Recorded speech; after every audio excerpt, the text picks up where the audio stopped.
আসসালামু আলাইকুম এভরিওয়ান। আশা করি সবাই অনেক ভালো আছেন। আলহামদুলিল্লাহ আমরাও ভালো আছি। নতুন আরেকটা ব্লগ দেখার আমন্ত্রণ জানিয়ে আজকে ব্লগটা শুরু করছি। আমার চ্যানেলের লাস্ট ব্লগটা যারা দেখেছেন তারা জানেন যে আমরা বাংলাদেশে এসেছি। এবার সফরে আমি আর আইয়ুব এসেছি মাত্র ১৩ দিনের জন্য। বিশেষ একটা কারণ, একটু পরেই আপনারা কারণটা জানতে পারবেন। বাংলাদেশ বিমানে ডাইরেক্ট ফ্লাইট ছিল হিথ্রো টু সিলেট। তো এখন আমরা সিলেট এয়ারপোর্টে আছি। আইয়ুব অনেকক্ষণ বিমানে বসা ছিল, তো বিমান থেকে নামার পরে এদিকে ওইদিকে দৌড়াদৌড়ি করছে। আর ওইদিকে আমার ননদের হাজব্যান্ড এয়ারপোর্টের ভিতরে একজন লোক ঠিক করে দিয়েছেন, যিনি আমার লাগেজগুলো কালেক্ট করছেন। তো আমি এখানে বসে বসে দেখছিলাম ঠিকঠাক মতো লাগেজগুলো কালেক্ট হচ্ছিল কিনা। তো লাকিলি লাগেজ কালেক্ট করতে তেমন একটা সময় লাগেনি। লাগেজ কালেক্ট করার পরই আমরা এয়ারপোর্ট থেকে বেরিয়ে পড়ি, যেহেতু আমার দেবর আমার শাশুড়ি অপেক্ষা করছিলেন আমাদের জন্য। সো এই তো আমরা গাড়িতে উঠে পড়লাম, এখন বাসার উদ্দেশ্যে রওনা দিয়েছি। এই সময়টা এত ভালো লাগে, অনেক দিন পর প্রিয় মুখদের সাথে দেখা। অনেক দিন বললে ভুল হবে, কয়েক মাস পর আর কি। তো আলহামদুলিল্লাহ আবারও বাংলাদেশে আসতে পেরেছি। এবার বাংলাদেশে বিশেষ একটা কারণে এসেছি। আমি খুবই এক্সাইটেড আপনাদের সাথে শেয়ার করতে সেই কারণটা। তো ইনশাআল্লাহ ভেরি সুন আপনাদের সাথে শেয়ার করব। আর এই যে দেখেন আমাদের সিলেটের সৌন্দর্য, এয়ারপোর্ট থেকে বের হলেই চা বাগান দেখতে পারবেন। অনেকেই চা বাগান অনেক বেশি পছন্দ করেন, যেহেতু আমরা চায়ের দেশে বড় হয়েছি, তো প্রায় পরিবারের সাথে চা বাগানে ঘুরতে যেতাম। ইভেন এখনও বাংলাদেশে যখনই আসি চা বাগানে একদিন না একদিন তো যাওয়াই হয়। প্রাকৃতিক সৌন্দর্যে ঘেরা চা বাগান, আর যখনই সিলেট এয়ারপোর্ট থেকে বের হই আর এই চা বাগান দেখি মনে হয় যে না, এই তো আমি বাংলাদেশে চলে এসেছি। তো গাড়িতে বসে লন্ডনে ফোন দিলাম, আমার হাজব্যান্ডের সাথে কথা বললাম। বাচ্চারা ঘুমেছিল, যেহেতু বাংলাদেশে তখন সকাল আর লন্ডনে তখন ভোর। সো বাচ্চারা ঘুমে, ওই জন্য ওদের সাথে কথা বলতে পারলাম না। জাস্ট আমার হাজব্যান্ডকে জানিয়ে দিলাম যে আমরা সহি সালামতে এসে বাংলাদেশে পৌঁছেছি। তো যাই হোক, এখন আমরা ঈদগাহের আশেপাশে আছি। আমরা আমাদের বাসার একদম পাশাপাশি। বাংলাদেশে আসার পর এয়ারপোর্ট থেকে যখন বাসায় ফিরি, কেন জানি রাস্তাঘাট থেকে আমি চোখ সরাতে পারি না। সব কিছুই আমার কাছে নতুন মনে হয় আর খুব ভালো লাগে। প্রিয় বাংলাদেশ বলে কথা। তো কথা বলতে বলতে আমরা কিন্তু বাসায় চলে এসেছি। আমি তেমন একটা ভিডিও করতে পারিনি আজকে, এত বেশি টায়ার্ড ছিলাম বিমানে। আমি এক ফুটও ঘুমাইনি। চোখে ঘুম থাকলেও আমার আইয়ুব একটু পর পর সজাগ হচ্ছিল, তো ওই জন্য আসলে আর গভীরভাবে ঘুমাতে পারিনি। আর এমনিতেও প্লেন জার্নিতে আমি কখনোই ওইভাবে ঘুমাতে পারি না। তো বাসায় আসার পর সবার সাথে দেখা সাক্ষাৎ করলাম। তো এখন আমি আমার রুমে চলে এসেছি, আমি একটু ফ্রেশ হব। আর সেই সাথে রুমের কার্টেনগুলো একটু খুলে দিলাম। অলরেডি আমার শাশুড়ি আমাদের রুমটা খুব সুন্দর করে ক্লিন করে গুছিয়ে রেখেছেন। আর উপরে আসলে কেউ তেমন একটা আসে না, আমরা যখন আসি তখনই রুমগুলো খোলা হয়, ক্লিন করা হয়। এখন মনে হয় সকাল 11টা 11:30 মতো বাজে। তো একটু পরেই আমার ভাই আর বোন আসবে আমার সাথে দেখা করতে। আমার আম্মা কিন্তু জানেন না আমি যে বাংলাদেশে এসেছি। তো আমার আম্মার জন্য আজকে বিগ একটা সারপ্রাইজ থাকবে। আসলে সারপ্রাইজ দিতে আমার খুবই ভালো লাগে। আমার সবসময় মনে হয় যে আম্মাকে না জানিয়ে দেশে যাই, কারণ আম্মার রিয়েকশনটা অন্যরকম থাকে। আমার আইয়ুব নিচে ওর দাদা দাদি কাজিন চাচা চাচি সবার সাথে। তো এখন আমিও নিচে যাব।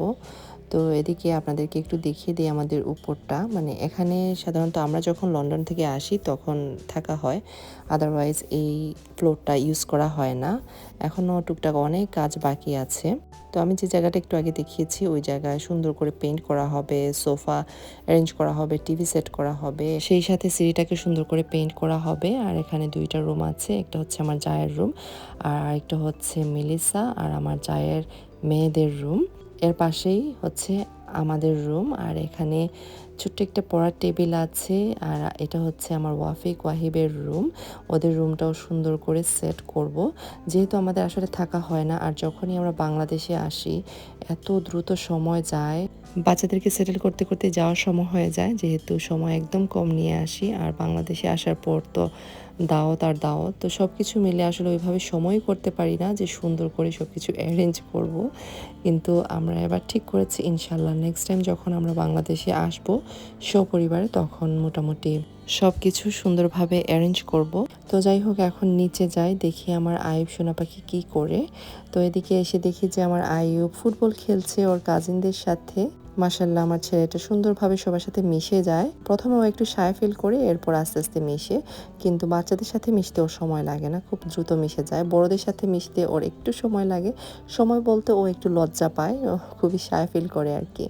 তো যাই হোক, ওর আনন্দ দেখে ভালোই লাগছিল। একটু পরেই আমার ভাই আর বোন আসবে, সো ওদেরকেও দেখবো। সব কিছু মিলে আসলে আলহামদুলিল্লাহ বাংলাদেশে আসলে মানে খুবই ভালো লাগে যে নিজের মানুষদেরকে দেখবো কাছ থেকে।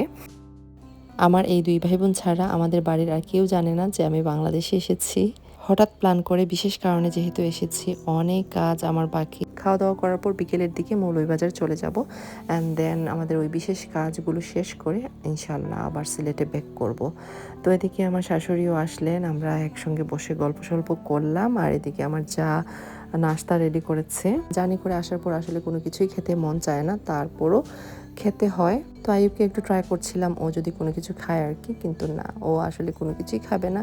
খাবার দাবারে খুবই ফাসি। এই তো আমার ভাই আর বোন চলে এসেছে, সো ওদেরকে বেশ কয়েকদিন পরে দেখলাম, খুবই ভালো লাগছে। ওরা খুবই এক্সাইটেড ছিল আমি যে বাংলাদেশে আসছি।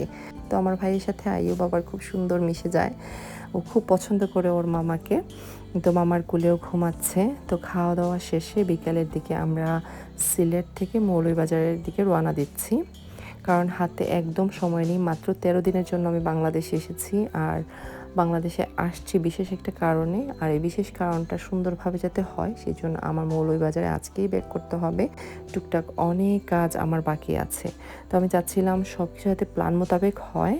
এত দূর থেকে এসেছি, আমিও যাতে সুন্দরভাবে সবকিছু এনজয় করতে পারি। তো এই তো এখন সবার কাছ থেকে বিদায় নিয়ে চলে যাচ্ছি মৌলভীবাজারে। ইনশাল্লাহ কয়েকদিন পর আবার সিলেটে আসব। তো আইয়ুব বেশ টায়ার্ড ছিল, আমি অনেক টায়ার্ড ছিলাম। এত লং জার্নি আমরা করেছি, এরপর আবার মৌলভীবাজারে যাচ্ছি। সিলেট থেকে মৌলভীবাজার যেতে প্রায় 1.5 ঘন্টার মতো সময় লাগে, ট্রাফিক সব কিছু মিলিয়ে। এইটা হচ্ছে আমাদের সিলেট শহর। যারা সিলেটে থাকেন তারা একটু ভালো করে দেখে নিন। আমি জানি বাংলাদেশে রাস্তাঘাট দেখতেও কিন্তু ভালো লাগে। আমরা যারা প্রবাসীরা আছি, বাংলাদেশের প্রতি আমাদের অনুভূতিটাই অন্যরকম। বাংলাদেশি যারা আছেন তারা ওইভাবে বুঝেন না যে বাংলাদেশটা কী, তবে আমরা যারা দেশ থেকে দূরে আছি আমরা জানি আমাদের বাংলাদেশটাকে আমরা কত বেশি মিস করি।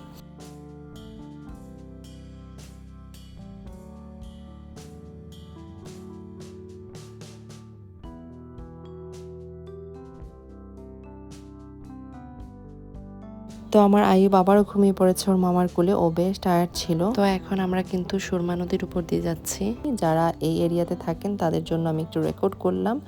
বিশেষ করে আমার যারা প্রবাসী বোনেরা আছেন তাদের হয়তো খুব ভালো লাগবে ওনাদের নিজেদের এরিয়া দেখলে। তো এখন আমরা ফুলকুলির সামনে এসে থামলাম, কারণ এখান থেকে কিছু মিষ্টি নাস্তা জাতীয় খাবার নিব আমার বাড়ির জন্য। আমি গাড়িতে বসাছিলাম, আমি আর নামিনি।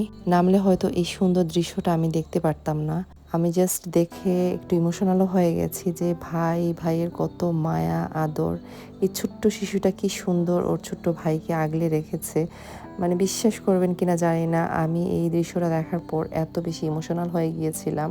আমার কাছে মনে হচ্ছিল এই 2টা বাচ্চাকে আমি কুলে নিয়ে আদর করি। তো ড্রাইভার ভাইকে বললাম যে এই বাচ্চা দুটাকে একটু আনার জন্য, কারণ ওদেরকে আমি কিছু একটা দিতে চাই।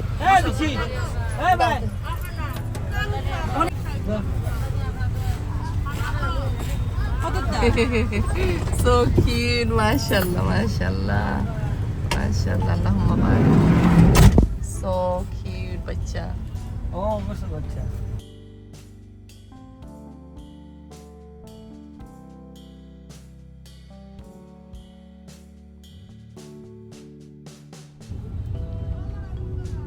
So cute, mashallah, কত সুন্দর।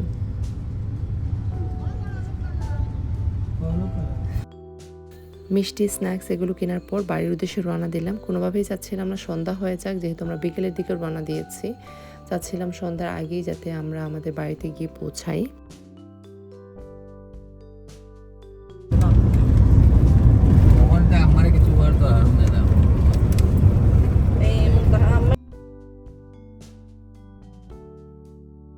আর আমরা পারই গেছি অলরেডি ফেঞ্চিগঞ্জ খান্দাত। আমরা রাইতে মনে করো 45 মিনিট বা আধা ঘন্টা লাগবে, বুঝছেন? Halo.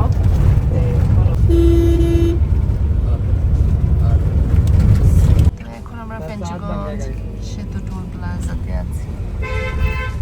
60 টাকা দিয়ে আমরা টোল ক্লিয়ার করলাম। ইয়া টুকান লইলি বাট টুকান লইলে টাকাটা সরকারের খাতা যাইব। আচ্ছা আচ্ছা, Ada dekat lain. টুকান লইতে নাই এটা হাতে দিতে নাই। ওকে। Ada dekat lain. তো ফেঞ্চুগঞ্জ বের হলেই আমাদের বাড়ির কাছাকাছি কাছাকাছি চলে আসে আর কি। 20 লাখ টাকা দিয়ে 1 কোটি টাকা দিয়া না নি আপনি খাই দেন যে লিজ আনছে 1 কোটি টাকা দিয়ে হবে তো শুনুন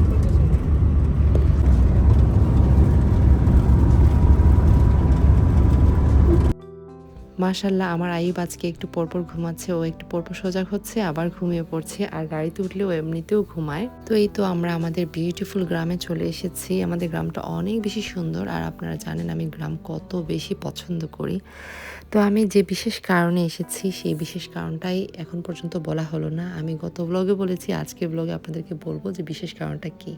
তো আমার খালাতো বোনের বিয়ে, তো ওর বিয়ে উপলক্ষে দেশে আসা। যদিও ওইভাবে প্ল্যান ছিল না আমি দেশে আসব, কিন্তু আমার খালাতো বোন মানে যার বিয়ে, ও এত বেশি রিকোয়েস্ট করছিল যে না করতে করতেও আমি না এসে পারলাম না, শেষ পর্যন্ত আসতেই হলো। আর আমার খালা অনেক বেশি রিকোয়েস্ট করছিলেন যাতে আমি আমার সপরিবার নিয়ে ওনার বড় মেয়ের অনুষ্ঠানে উপস্থিত থাকি, কিন্তু আমার খালাতো বোনের বিয়ের অনুষ্ঠান এমন একটা সময় লেগেছে যে সবাই আসা একসঙ্গে সম্ভব হয়নি। তো আমি আর আইয়ুবই এসেছি। ইনশাল্লাহ ওর বিয়ের অনুষ্ঠানে সুন্দরভাবে উপভোগ করব, আর আপনাদের সাথেও যতটুকু পারি শেয়ার করার চেষ্টা করব।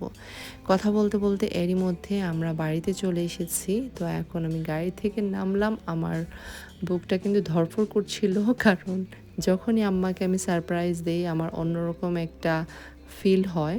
তো আমি দৌড়ে রুমের মধ্যে ঢুকে গেলাম। বাচ্চারা আমাকে দেখে এত বেশি এক্সাইটেড ছিল, একদম ঘিরে রেখেছে। ওরা তো আসলে এতটা বুঝে না, তো যেভাবে আমাদের প্ল্যান ছিল ওইভাবে আসলে সারপ্রাইজ দিতে পারিনি। আম্মা এর আগেই চলে এসেছেন। যাই হোক, আম্মার রিয়েকশনটা ছিল দেখার মতো। আমাদেরকে দেখে আম্মার মাথায় হাত। আমি ওইভাবে আসলে ভিডিওতে আপনাদের সাথে শেয়ার করতে পারছি না। আই এম সো সরি, কেউ রাগ করবেন না প্লিজ, কারণ এই সময়টা একদমই ন্যাচারাল ছিল। আম্মা কোনোভাবেই জানতেন না আমি যে বাংলাদেশে আসছি। উনি বাড়িতে যেভাবে ছিলেন ওইভাবেই আমার সামনে এসেছেন। চাইলেই আমার আম্মাকে যে কোনোভাবে আমি উপস্থাপন করব না বা করতে পারিও না। প্রথমে টিকিট করেছি এটা আম্মা জানতেন, এরপর যে টিকিট ক্যান্সেল করেছি সেটাও জানতেন। টিকিট ক্যান্সেল করার পর যে আবার টিকিট করেছি সেটা আম্মা জানতেন না।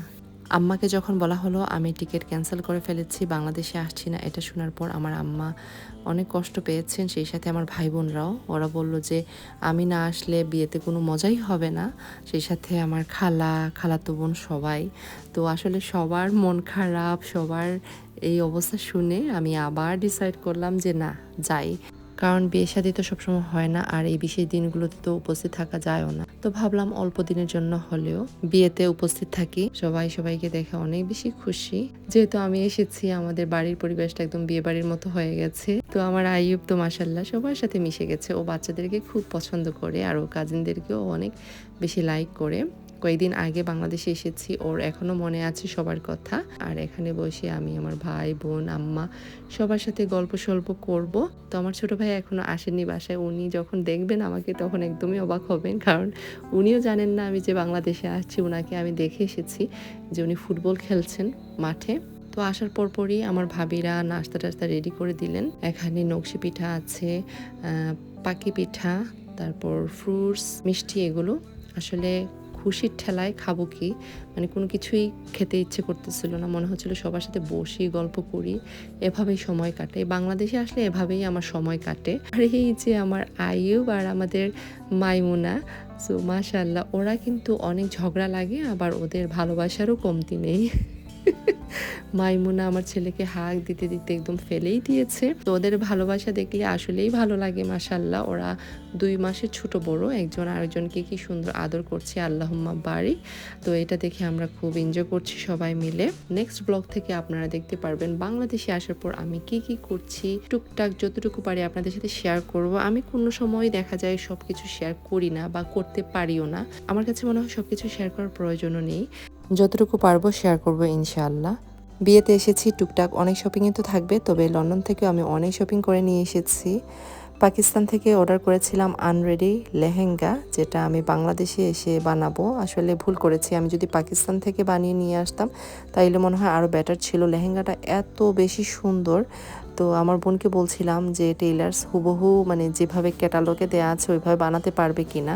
তো আমার বোন আমাকে আশ্বাস দিল যে বানাতে পারবে। তো আই হোপ এত দামি লেহেঙ্গাটা যাতে ওরা নষ্ট না করে।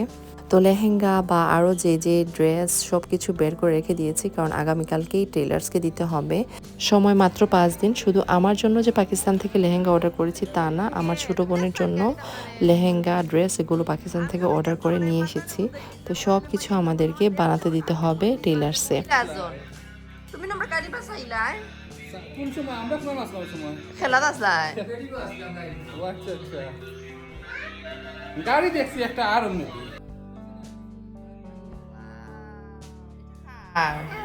তোমার এটা কি তার লেগে কিনছো বিয়ার চিন্তায় যে সুন্দর ড্রেস আমি নেই কিটা যে সুন্দর জুতা কিনছে আমার মাইমুনা দেখিছেন? যে সুন্দর খালি নিও না তোমরা মাইমুনার জুতা নেই দেখি যে সুন্দর মাইমুনার জুতা ও মাই গড ওরে বাবা একবারে তো ড্রেসের লোকে ম্যাচ করা মানে কন্ট্রাস্টে সুন্দর নাইনি এটা কত হইছে 1200 হতো